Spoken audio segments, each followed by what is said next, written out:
It took me a long time to be able to strategize something that can go across international borders, that incorporate any wireless gadget of any kind, from something at a nanotech, nano size, to something as big as a satellite in space. And I was able to do that by changing the title from wireless radiation to electronic enslavement, that includes wireless radiation and anything that promotes the facilitating of wireless radiation, which is the geoengineering and the vaccinations. Yeah.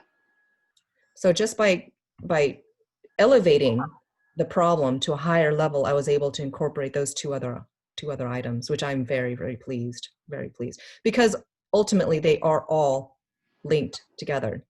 They are all part of the same agenda.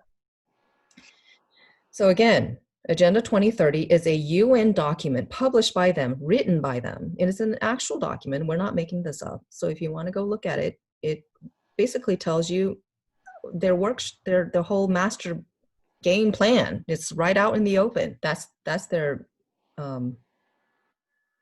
that's their playbook. Once you've read their playbook and you understand it, everything else falls in place. You understand why the education system is hijacked, why the medical field is hijacked, why our money system is hijacked, financial system, how we do business, how we do law, how the legal system runs, how the government runs. The higher you go in understanding the infrastructure, the structure, where it's coming from, you really have to connect your dots to who are the people, who are the faces, the names behind certain things. And you'll find, oh, this person's also involved with this. Oh, this person's also involved with that. And that person's connected to this person and owns this organization that also owns, so it's like the whole matrix starts to come together and the picture gets brighter and fuller and more detailed. It's really a miracle to be able to really understand and put all this together.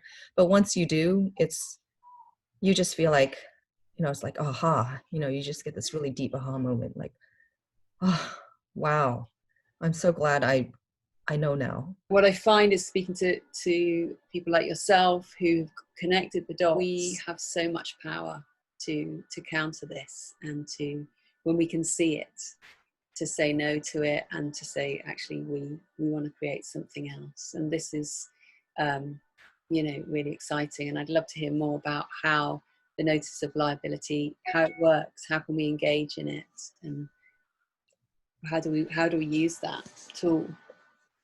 So the Notice of Liability, I said, is goes across international borders.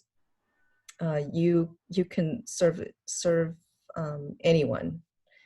You can serve your school board trustees. You can serve the city council members that want to deploy 5G. People have said that, they want to serve the industry. You could, but they're like weeds. You bring one down, another one pops up. What you kind of want to do is stop the source, where the fountain, where the flow is happening, and that really is your city leaders, and that's your school board trustees. And the higher you go, the harder it is for them to make that change. And I would try to concentrate on serving the people who are as close to you as possible, because there's that physical connection. You can actually see this person can see you. Mm-hmm. There's some level of accountability, and the higher you go, you lose that. Now, with that said, I will also say, if you're going to serve someone higher up, go as high as you can. Go to the people who are actually making the laws, the regulations, who are serving as your regulatory agency. I wouldn't bother with the senators so much. They're just politicians, and they're kind of the middlemen, and they don't know enough to make a decision. Whereas there are direct impacts that your school board trustees will be having if they choose to deploy Mm. anything in schools. They are directly responsible. Same thing with the city council members. Don't let them lie to you and say, our hands are tied. We're just following orders from up above. So they are the people that you need to change their minds with. And if they don't, then use the notice of liability on them. Again, if you want to attack the industry, there's so many of them. If you have the time, sure. I think maybe have a group of people file, just focus on industry. Have different groups of people focus on different things. And one other thing is, I absolutely think we need to start a movement and file Elon Musk and all those who are deploying the satellites. That actually is one of the biggest reasons why I wanted to push my website up and running as soon as I could, was because of the satellites. There is a deadline. He has been deploying, Elon Musk has been deploying, I believe, 60 satellites every month or every 2 weeks. Yeah, He's deployed every 2 weeks. So he's deployed about 360 to 400 something satellites to date. He wants to deploy in the at least 1,500 to 10,000 and ultimately 40, 50,000 in a 10 years time. But we need to stop it right now, because what is being planned is that none of these have been turned on. They will be turned on as soon as he has all the satellites in place. So right. people can start filing the notice of liability on these entities, because it takes 3 weeks for them to respond with a rebuttal, and then another, couple weeks to do certain things. And so it's a process. The notice of liability is a process, and because you're not the court system anymore, you have to make sure that you're following the steps appropriately and correctly in terms of the timeline. You don't want to miss a day. You don't want to miss your window of opportunity. If you were supposed to submit a notice of default or notice of dishonor, you need to do that within a certain time frame. And definitely, there are two other entities I absolutely would serve it to, is the United States FCC, regulatory agency, and I'll explain why that in a second. And the second is Elon Musk's SpaceX program and the other satellite programs. But Elon Musk has the biggest one. He's got the most extensive program going. And I know Telesat is one. OneWeb, I think they're going bankrupt, but it doesn't hurt to serve them. If you're going to serve the entities that are deploying satellites in space, I would say serve Elon Musk, and definitely, and a few others. Mm-hmm. And why the FCC is because every country people are under the assumption that we're all separated. Like, you have your regulatory agency, I have mine. Every country has their own regulatory agency and they follow a different order or something. That's not true. Actually, all antennas, all two-way transmitting antennas are commissioned by the FCC to oversee all antenna certification. Mm-hmm. That is the key. So that's why I made this notice of liability so heavily concentrated on dismantling the authority of the FCC. And it makes sense, because Herman Pichuan was smuggled to the US. He set the guideline. It was a treasonous act on our part to do what we did. And the FCC fails to recognize that. So they are incomplicit with historical precedents by accepting and continuing to accept the guideline that was set by this German Nazi supporting scientist.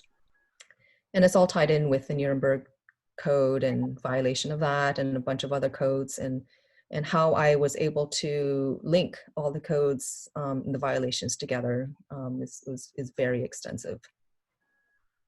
And it's all tied. I mean, I have this whole chart, how it's all linked together.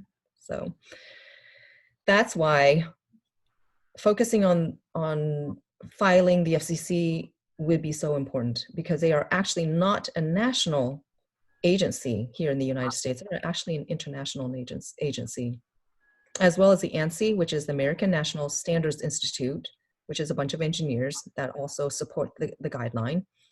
They are an international agency, and they admit it in their website. They say we are internationally, we are an international organization, even though it's called American National Standards Institute. So a lot of these agencies are, I mean, they're all linked, they're all tied together intricately, but the FCC is the one that gives certification to all antennas internationally. So the notice of liability basically says, as above, so below. You know, if you're filing to the principal, the underlings are also notified, and if you notify to the underlings, and the principal is notified, meaning that you may file it down here, but it's also going to impact what's happening up here. If you file it up there, it's going to impact what's happening down here. So this whole triangular power structure, it touches all of it. So your regulatory agency may be down here, but who's really guiding them is the FCC. It all goes back to the FCC. So I only request serious filers because it's a process. And it's not a document you just sign and you just hand it off to people. It doesn't work that way. There are steps that you need to follow, and even the way you file, serve your respondent needs to be done properly. And for every state I know in the United States, it's different. So, you know, you may file it thinking you're doing it right, but if you don't do it right, it doesn't, you know, you essentially just didn't do anything. Okay. And you don't want that to happen, because what happens then is that you've actually dismissed this wonderful piece of document with amazing information, and you just flush it down the toilet. So when people go to my website, there's a Patreon that they can sign up, and it's $10 a month, US dollars, and you will have access to the document through the Patreon account. I want to build a community of people who have this desire. I don't want people who are just there out of curiosity and reading this important document and just willy-nilly thinking, oh yeah, I'll just do it my way. So this membership, subscription monthly membership, is also to help guide people through the process. Once they file, you know, sort of remind them, okay, well, you know, you need to follow up with the second filing 3 weeks down the road. Once they don't respond to that, then you need to do another filing. So there's several steps. It's not just the notice of liabilities. That actually is just the beginning. I want to keep the line of communication open. Have a continuous resource available for these people who want to file. That's basically mainly my purpose, because this is all new. I mean, this is new for me. Nobody's really done this before. Yeah. No one. So to be honest with you, could I give you any hard answers on any, you know, details? Not at this point. This is a learning curve for all of us.